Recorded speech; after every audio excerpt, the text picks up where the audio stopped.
5 YouTube tips. First YouTube tip, don't take anything personally. YouTube's a game. It's not serious. Don't take it personally. If someone calls you horse face or, you know, whatever. We get comments all the time and some of them are so creative. Just have a laugh at it. The first YouTube tip is don't take anything personally. People are going to, we try and pretend sometimes we take things personally, but we don't. We're just trying to create extra drama. Don't take anything personally because you can't help people and take things personally.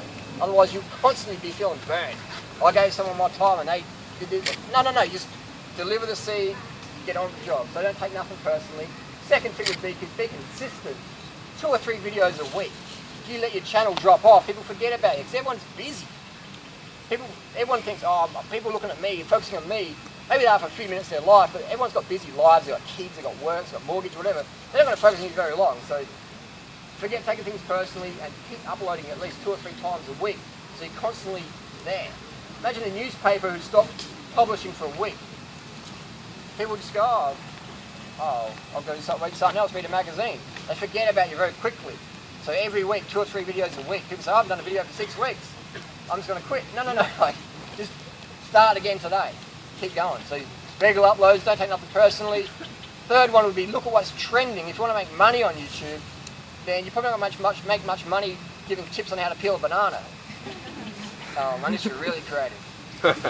So doing snake videos or shark videos or world's biggest zit, because that's what the teenage kids are watching. That's the big tip there. So make videos, if you want to earn money, make videos that are trending to get you started. And if you get a big following, do daily vlogs or whatever. But that'd be a tip, make viral video content, pay attention to what's trending. A good channel to watch is Epic Wildlife. This guy, he's making like, you know, $50,000 a month, just wearing a hat, he's talking about eels or sea unicorns. He's just killing it. He is killing it. YouTube's just throwing money out there. It's nuts. Absolute nuts. How much money you can make on YouTube, but you do it. Another tip would be keep your videos short, 1 to 3 minutes, ideally, especially with viral video content, because the higher audience retention rate, the higher that video ranks in the YouTube algorithms. So meaning if you do a video that's 30 minutes long and people watch only 1 minute, that gets a low ranking. If you do a video that's 1 minute long and people watch 50 seconds of that, that's a high ranking video. Alright, so the average view on YouTube is about 3 seconds long. Yeah. So you've got 3 seconds to engage your audience. Obviously, if you're in the health field, it's a bit different. People will, I want to learn how to do a tiling or unpack a bike. So it's a little bit different. You maybe got 30 seconds in the health field. But for viral content, it's 3 seconds. More people will click off next one. So you engage people straight away. That's why you see a lot of times I might swear in the first 3 seconds of a video. It's viral video content, like a UFC fight or whatever, a guy breaks his leg, I'll be like, whoa! And they'll just be like freaking out at the start. And people go, oh, what's this guy all about? Another tip would be thumbnail pictures very important. Thumbnail pictures very important. So if you're female, make sure that people can see that. If you're not female, use a female. And if you, yeah, so that's sex sells. Undeniable, sex sells. 100%. Men like to look at women, women like to look at women, and that's how it is. It's not going to change that. So it's not an excuse as a man can't succeed on YouTube, but just understand what's going on and pay attention. Another tip would be trash talk other people. I've done. It's like, if you disagree with someone, share your opinion. YouTube's a community where you get to give and take and share opinions. So it's not about being like, you know, just share your opinion. If you don't disagree with someone, if you think Durianrider's a wanker, do a video. If Durianrider's a wanker, that's too many bananas. Whatever. You know, share your opinion. Don't be afraid to share it. That's what YouTube is. People go to YouTube to want to relate. You don't need fancy lighting or to be fully fake or whatever. That's cool. That serves a purpose as well. It serves a niche. But people really want to relate to someone. You know. So as long as the lighting's half decent, the camera's not too shaky, the audio's, there's not too much like wind background in the back, that's fine. It doesn't have to be perfect. Just get shit up, be consistent. Another question.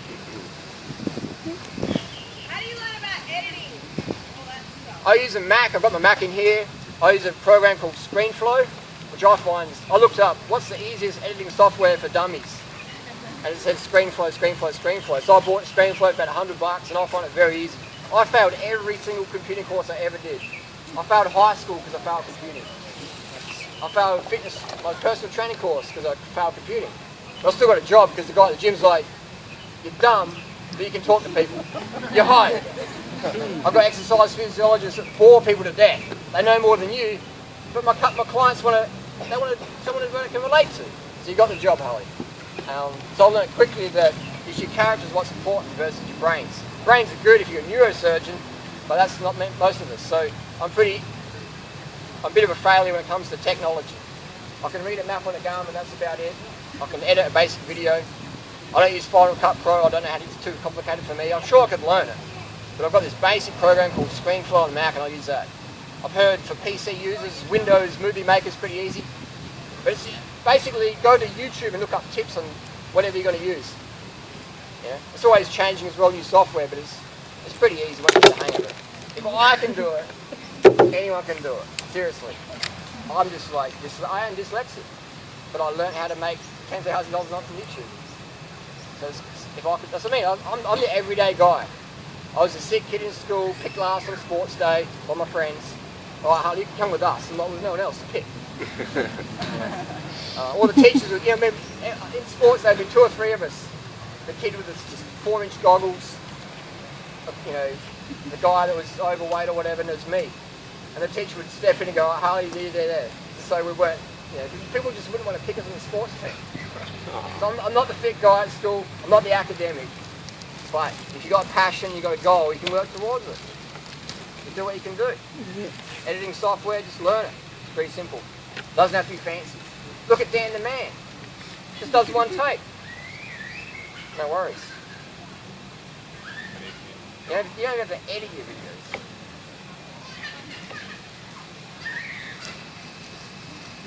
Alright, let's go. Okay. I was wanted to talk about healthy diet for like an athlete. Do you recommend legumes like lentils, chickpeas and beans? Or is that just too much protein? Healthy diet for an athlete, do you need to eat lentils and beans? You can eat them if you want. I eat them occasionally, but I focus my diet on carbohydrate. Because at the end of the day, carbohydrate is what every athlete performs on.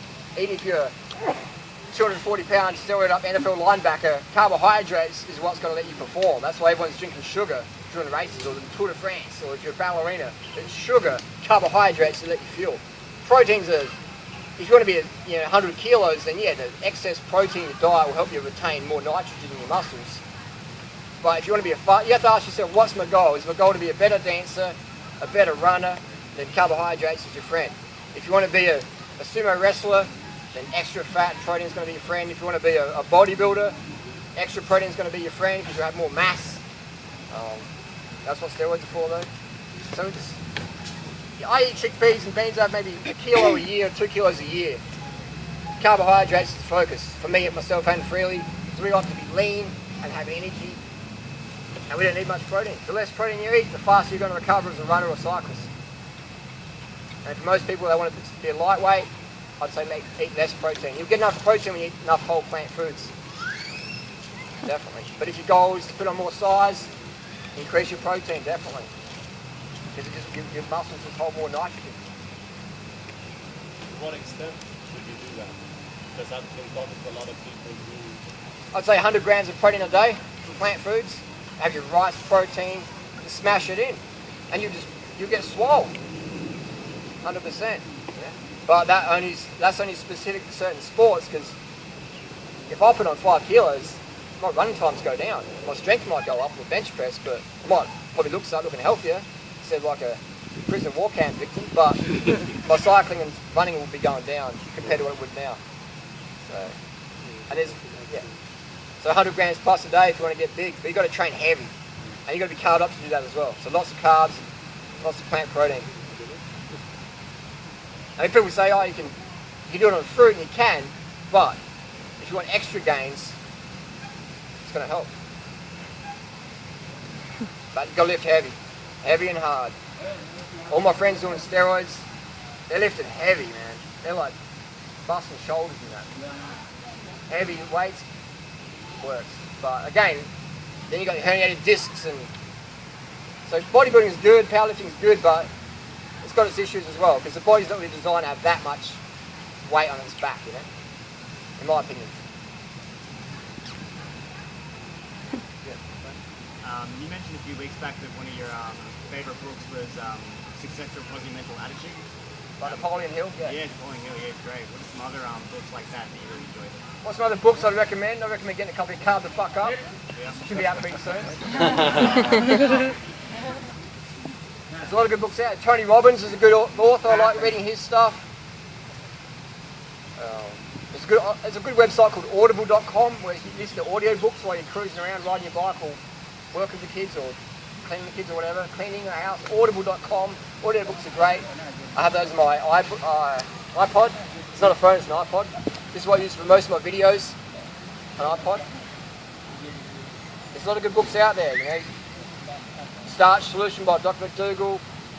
80-10-10 is a pretty good book. Freely's book, Go Fruit Yourself. Positive Attitude books.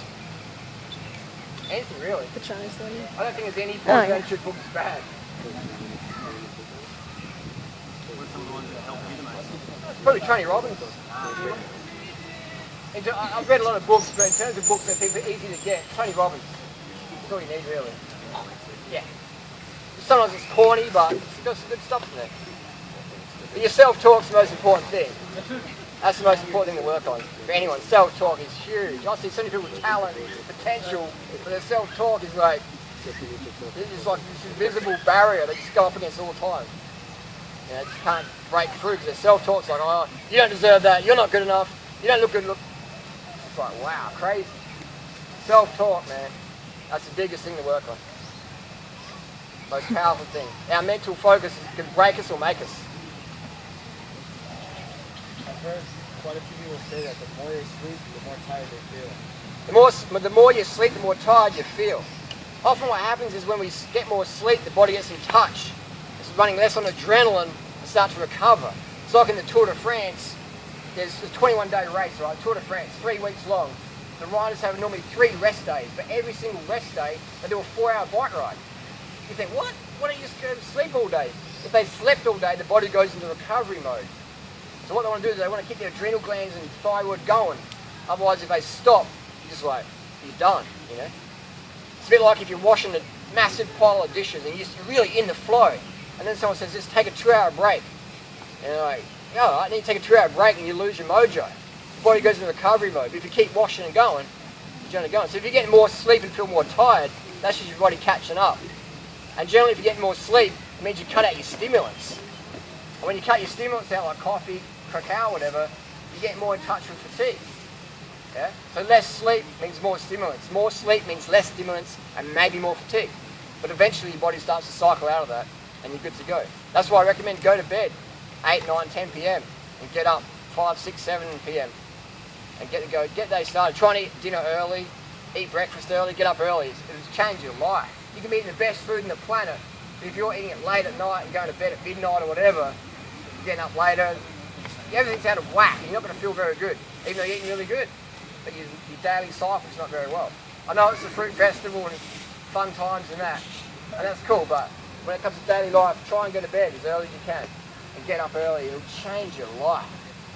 It's, you know, most people who are depressed going to bed at midnight. I've never met anybody on the planet who's depressed who goes to bed at 8, 9 o'clock. It's always going to bed late, midnight, on the net, Facebook, eating late. You wake up, oh, you know, and then the whole day is just like on a back foot. So the cure to depression is get up at 5 a.m, drink some water, go for a walk, and do that for a month, and go to bed at 8, 9 p.m. Even if you can't sleep, put an eye mask on and just relax. You don't need to sleep, you need to go to bed 8, 9, 10 p.m. Just put the eye mask on, doesn't matter if it's noisy, just have darkness and relax. And focus on what you're grateful for. Things are going to change, big time. Big time. I've been up late the last few nights trying to get the internet working.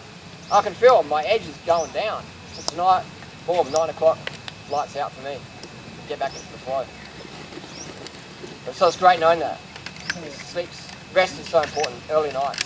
That's what we do in nature. I mean, we live in tropical areas where the sun goes down about 6, 7 o'clock. What are you going to do in nature in the jungle? You're going to be stopping. You might not be sleeping, but you'll be stopped, you'll be laying down, chilling out. maybe talking, but you're in darkness, laying down horizontal. What we do is we turn the lights back on. Hey son, get up, man. I'm not going to bed yet. And so we just throw our bones out of whack, and then the body gives us symptoms of depression to let us know we're on the wrong track. When you're on the right track in life, you get a pleasure. When you're on the wrong track, you get pain. You punch the ground with your hand, you get pain. If you don't drink enough water, you get irritated and depressed. When you don't eat enough carbohydrates, you get irritated and depressed. You can't sleep properly. So the body gives us signs we're on the wrong track or right track. So early nights, early rises should be the primary focus. 90% of the year, try and go to bed as early as you can. Might require a job change, a relationship change, whatever, but it's going to pay off in the long run. And then you have a greater participation in your daily reality. And that's fun. What about siesta and sleeping in the day? Siestas, if you need to, they're good, for sure. Get as much rest as you need. I've got nothing wrong with that, but generally I find daytime fatigue is just because you haven't drunk enough water. Generally. What you should do, I'd say to people, if you feel like going to sleep, allow yourself to do that, but have a quart of water first. Have a litre of water first, and then go and lay down. Often you don't want to lay down. All that happens is your body's electricity is getting low because you didn't have enough water. So your body's trying to settle you down. It says, look, dude, we've got enough water. Let's just settle down. Let's have a sleep, recharge a bit. So have a quart of water, neck it down, then see what happens. If you want to have a sleep, have a sleep. But often you will go, hang on, I don't need to sleep anymore. What happened? Oh, I got more hydrated. So siestas are good, but have a quart of water before you do it. You probably won't need it. And then you can go to bed earlier. So often if you have a siesta at 2 or 3 o'clock, like in Spain, then you're up till midnight. Yeah, so if you need it, have it, but have a quart of water first. You probably won't need it. I have a question. You were talking about REM sleeping when you wake up in the middle of the night to go to pee. I thought that you had to have interrupted sleep so you don't interrupt the REM. But what's the fact about it? What's the deal with waking up at night to go pee? Is it bad? Is it interrupted sleep? What happens? I've done a few sleep deprivation studies. You can hear me in the back, all right? I've done a few sleep deprivation studies where I was on welfare, had no money. They said, Harley, we'll give you $400 if we can keep you up for 48 hours. I was like, all right, I'll do it. I'm broke, I'll have a go. It might be a fun experience. But every half an hour, Harley, we have to get you to try and go to sleep. So for 48 hours, every half an hour they turn the lights off. There's no windows in the room. Well, there was a window, but it was like a painting. And I got to watch all these TV programs or whatever. And they did videos. I was not allowed to know what time it was. So I'm in this room for 48 hours. Had a toilet next door. I didn't know what the time was, whatever. Every half an hour, they turn the lights off and say, go to sleep. And I'm all wired up. And then next door, they can tell if I've fallen asleep. They come in, hey, look up. Right? 48 hours, every single half an hour. First 12 hours, no worries. I'm just laying in the darkness. I'm not going to sleep. But after 36 hours, I'm just like, holy look. Holy look. And so I did this twice. And I got to learn that every 90 minutes you have this sort of sleep cycle where you go into a light phase sleep, where your body sort of is almost awake, but you don't remember it. And your body just checks. Is there some danger? No. Is it too cold or too hot? Do you need to get some covers off or some leaves off or whatever? Is there something biting you? You know? Do you need to go to the toilet? Do you need to empty your bladder? So you don't wake up needing to go to pee. Does that make sense? Your body's always checking every 90 or so minutes what it needs to be done. So you didn't wake up because you got cold. Your body during a light phase of sleep noticed you were cold and you sort of felt like you woke up and did something. So you're not actually waking up to pee. That makes sense? You're peeing because your body needed to. Well, that's good. That's what we want. You put more covers on. That's good. Or you take them off. That's good. Your body's having more awareness. When you're drunk and laying on the street and you vomit and someone's stolen your wallet, you don't know nothing because you're just out of it. That's uninterrupted sleep. But we know that's not healthy. So if you're so dehydrated, so wiped out, you're just like comatose, that's not what we want. We want to go up and go and pee at night, 100%. I know if I'm peeing at night time, next day is going to be a good day. It's going to be a good hydrated day. If I'm not peeing, I'm like, I'll be careful tomorrow. You always want to pee at night time, at least a few times a night. 3 litre peas in a bucket, I use a pee bottle, dip it in the garden in the morning, it's good. Change your life. But most people go, I had to get up and pee, and they like trance around the house, turning the light on, flushing the toilet, slamming the doors. I've got to go pee again. They're laying in bed. They wake their partner up. I got to go pee again. This week turn the light on. Relax. Settle down. You go and get on pee. Go, yes, hydrated. You know. Colostomy bag. Colostomy bag or whatever. You know, like relax about it. People work themselves up over nothing, and then they're tossing and turning. Oh, I can't sleep. And then they wake up. Oh, the worst night sleeping. The whole day is just like going crazy. Just relax. Accept how your body works and roll forward. It's not what happens, it's how we do it in the accounts. What do you think is best? B12 capsules or injections? And is injection suitable for everyone? What's my opinion on B12 shots or versus tablets or pills or patches? In my opinion, from cycling, we do everything by injection. EPO is injected, growth hormones injected, steroids are injected. I would say if you're going to do B12, you'd be better off, in my opinion, injection, because it bypasses everything, just it's in your system. You know, like when you're doing speed, you can bomb speed in your mouth, you can inject it. When you inject it, it's there. You know. So yeah. I would say you bypass everything. A lot of the natural hygienists would say, oh, that's not good injections, right? But the natural hygiene community is dead and boring. They never do anything. Most of them are like,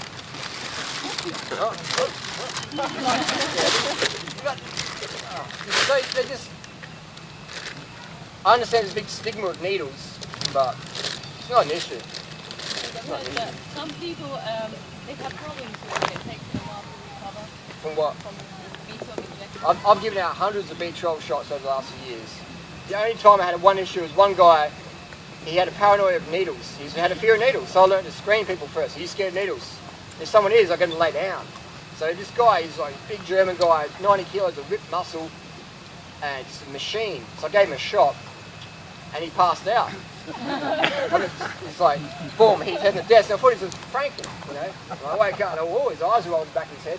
So I grabbed his feet, put him above his heart, and he's like, he come alive. Because what happened? I said, he's passed out. He said, yeah, I'm a bit scared of needles.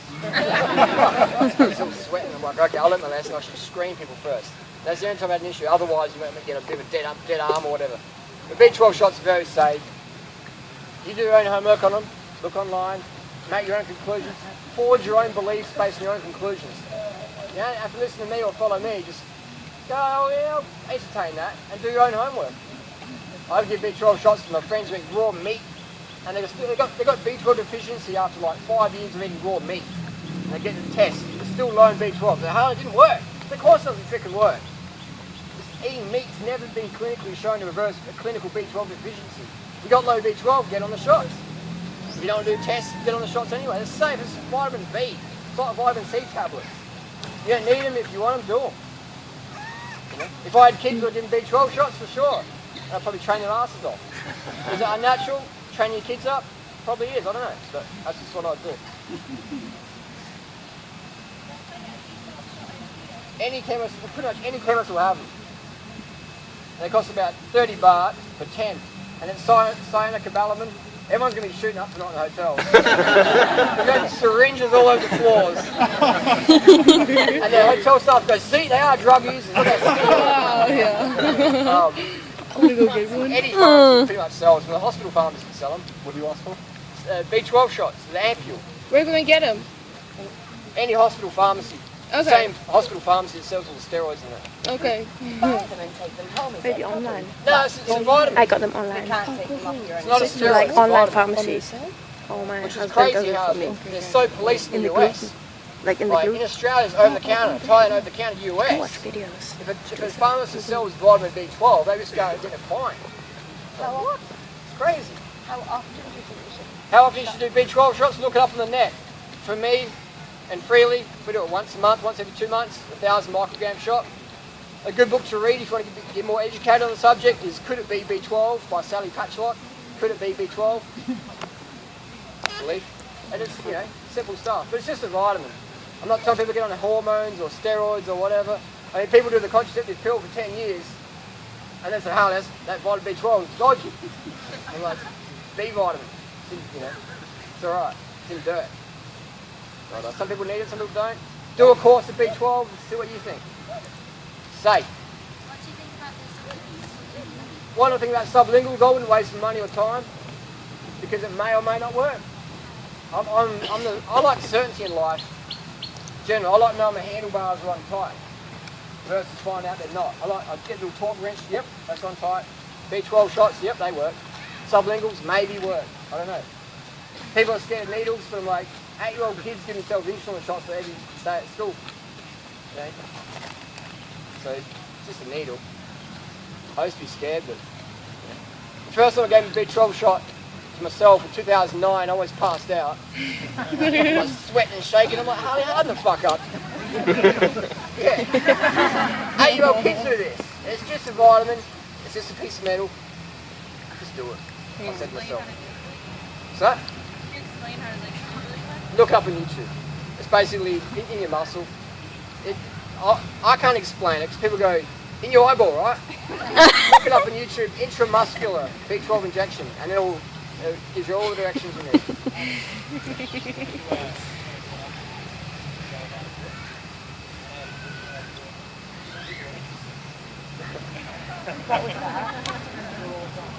Yeah, we can do that, but you're better off just, when you want to do a B12 shot, you're better off looking online when you got your needles and you're sitting in your room, and then you've got that memory in your head. I don't want to show people, go, yeah, I think I remember that. And then they're like, do it in their main vein or whatever. So, that's good, but I want you, if you want to do them yourself, and look on YouTube first, watch the nurse do it. So then you're clear 100% what happened versus go, 6 months ago I was in Thailand, it's pretty hot. I think it was your left nut or something. That's the better way to do it. When the time is right for you, look online and get the right directions, and then you've got it sorted. Because you might have your needle in you take your cap off the needle, you chuck it on the ground, your dog steps on it or whatever, then you pick it up and it's all right. Yeah, so you've got to do it clean, hygienic. Look on YouTube and watch the nurses do it. What do you think about gluten? Figure out what? What do you think about gluten? I think gluten gets a bad rap. I used to be really sensitive to gluten, but it's because all the crap I was eating with it. Meat and dairy and stuff. So now I eat a bit of gluten, it's not an issue for me. Could I live on gluten? I just miss fruit too much, so no, I couldn't. But I think people say, oh, you know, like, gluten's not as evil it is. It's more people, what people eat with it. But then again, you don't have to eat gluten, that's the thing. So people go, I can't eat gluten. Awesome, eat fruit, eat rice. Not an issue. So for some people who are really sensitive, that's fine. You don't need to eat it. Okay. You don't miss it. Did Melanie come to Thailand? Did Melanie come to Thailand? No, she's not coming. But she might make a guest appearance, but she might get arrested as well. Sarah.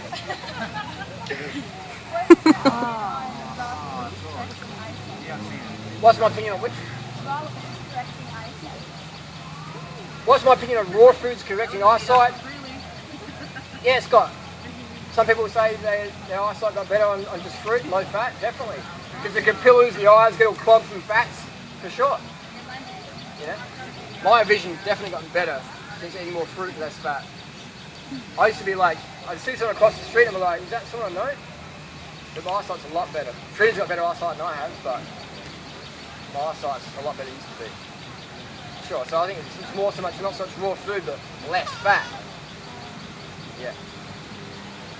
With the raw fuel force with 100% raw, like the raw capacity, how much better or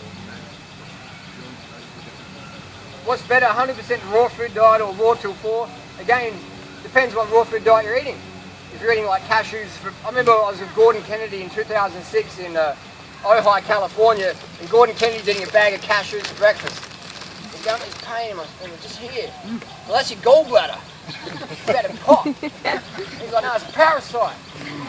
It's a parasite cleanse. I said, no, you got to do a cashew cleanse, man. I've eaten that for breakfast. Now he was eating 100% raw food diet, poor health. No energy, just like always complaining about his digestion. So it depends, I mean, what raw food diet you're doing. If you're doing just like fruits and lettuce, good quality fruits, that's going to be pretty good. If you can do it, get your calories, do that. You don't have to eat rice or vegan burgers. So what's 100% raw doesn't really mean anything. Because you're eating a lot of junk. You're eating cacao, you've been doing like 1,200 calorie a day, starvation diets, not performing well, no testosterone levels, you're starving yourself with a raw food diet because you won't eat anything else because you're like, I've got to eat just raw. So then you go out, you don't eat, or you travel, you don't eat. You're flailing, but you're on a 100% raw food diet. So that's our ideal diet. If we get enough calories and it works good for you, do it. You don't have to eat like we do at all. You just eat your mangoes, whatever. So it depends on what you're eating. Like, let's use some example of people who eat 100% raw food diet. Let's say Doug Graham. When he travels a lot, he doesn't get all his fruit, so he'll smash down a jar of tahini or whatever, which is cooked anyway. I would say Doug would be better off eating some juice or some tinned fruit than having a jar of cooked tahini. Or, you know, Christina eating a lot of frozen durian or cooked nuts or whatever because she might be traveling or whatever, or she ran out of tomatoes. But that's not going to be healthy. You know, it might be 100% raw even though the nuts are cooked. So it depends on what you're eating. Depends on what you're eating. And if you can sustain it, if you can afford it, if you like it.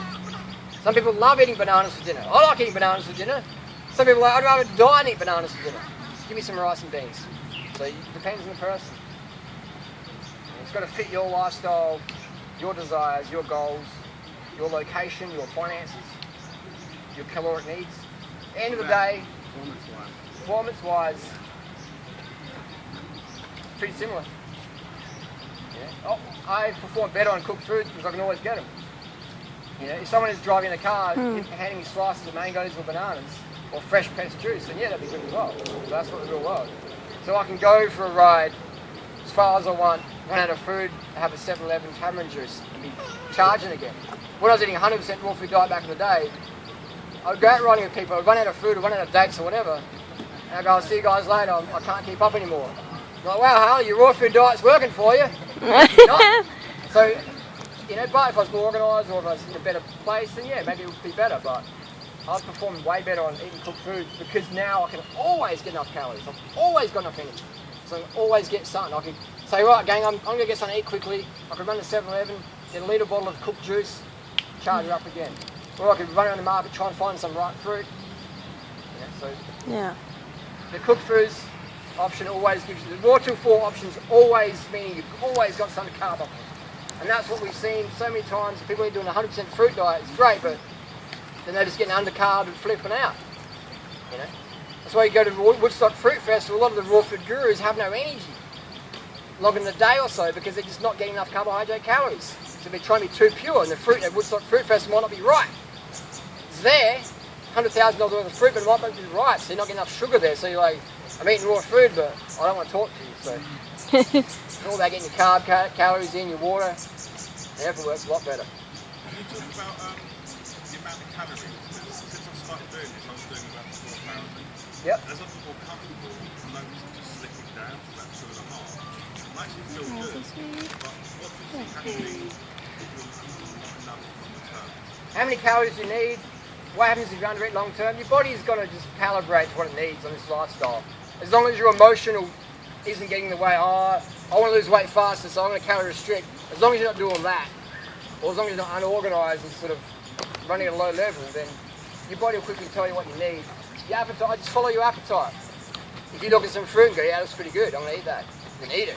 If you see some rice or whatever, eat it. You know? Harley, what makes really trust the process? Like, where did the concept of eating as much as you want come in? Because, like, all of the Don't calorie restrict. Don't listen to them. But what makes really, there are a couple of years, right? Like eating all she wanted and then laying out. There was no one before her. Like, how did she know that? Did you listen to me? It sounds egotistical, but she listened to me. I said, you've got to stop listening to these morons who have no freaking idea. And you've got to listen to me. I'm the guy who is emaciated, alright? I know, and I've got the energy, I can run fast. So it was your concept. 100%. Did you know that you clean out? 100%. Everyone does. There's no. It's like if you look at the prisoner of war camp photos, there's no one who's big bone. Or Syndrome X, or that guy in the back corner who's 400 pounds, he had Syndrome X. He ate the same as everyone else, but he had no. Everybody gets lean on this lifestyle like that. I had to hold him by the neck.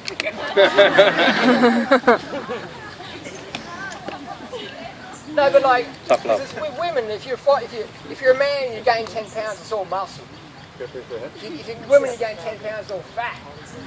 It's not fluid retention, it's all 100% fat. I drank a litre of water, and now I'm 2 pounds heavier, it's fat. You know, that's what we were told. So you get psychotic, you get psychosis going on. But you have to listen to people get the results you desire. You have to listen to people who are transparent about what they actually do eat. We're transparent, we put up on YouTube. And that's why we got flack for the Woodstock crew. Most of them are the same as we do, behind the scenes, but they're like, hang on, like, whoa, hey, like, we don't want that level of transparency. You guys can't do that. Take this video down, apologise to Doug and Christine. We're like, no, we're going to be transparent, because this freaking works. This works. So if you can, how much do you need to eat? Eat as much as you want. And move your body. Because we're designed to, people go, I don't want to move my body, I just want to starve. No, you can't starve. You can't be sedentary. We're humans, we have to move. Imagine a kid, put a kid in a cage. What happens to the kid? It doesn't get healthy. We let kids run around, but as adults we're like, oh, I can't run around, I've got too many conditions. And that's where we stop having metabolism. So you have to move. Not crazy amounts, but you just have to do stuff. Play with the kids, walk, ride your bike, new places. Do all the right things in different ways. Patience. I didn't get as good as a cyclist in 1 year. I've been riding a long time and stealing ideas from other people. But what people do is they buy a $10,000 bike, they come and train with me or whatever, and if they don't get my level in 6 months, they're like, oh, I'm a failure, quit. It doesn't work that way, it takes time. Some people's goals are closer to where they're at. Some people are 800 pounds, some people are 160, everyone's different, but everything works for that person if they do this program. 100%. But you might have one leg, so you're never going to run that fast. But you'll achieve your goals relative to you. 100%. Because Freely used to weigh 73 kilos. And she jumped on the scales and she's like 73 and the thing was still going up. She stepped off. Alright? So she weighed more. When I met Freely, she weighed more than me. Yeah? She's normally dating guys who are 100 kilos of steroid muscle. And she's dating this like skinny guy because she wanted to lose weight. And she trusted, and she was patient and consistent, and she just did everything I said. And it's good she's not here to say, oh, that's not true. But it is, because I'm obsessed. I'm like, I can tell if a spider's dehydrated. You see those videos, I give the spider water. So it's paying attention to the little details. And in cycling, it's all about the details. If your derailleur is 2 millimetres over, your gears won't work properly. If your tyres are a little bit flat, you won't get the best performance. If your seat's fallen down, you might get an injury. So little things in cycling. And so that sort of mentality I've brought over to this lifestyle, some little things that people slip up. They go to bed a bit too late already. They cheat on their diet or they're calorie restricting and try and force it and then they just binge out like crap. They don't tell anyone because they feel ashamed. And so Harley, I've been doing this perfectly. Like my friend who was 100% fruitarian but weighed 80 kilos and she's only short. And I'm thinking, I don't know what's going on. And then the son says, what about the chocolate you eat, Mum? And the burgers at Hungry Jack's. And I'm like, oh, she's oh, that surely wouldn't cause this. I said, well, it's not bananas and dates, is it? So people lie to us, not because they're evil,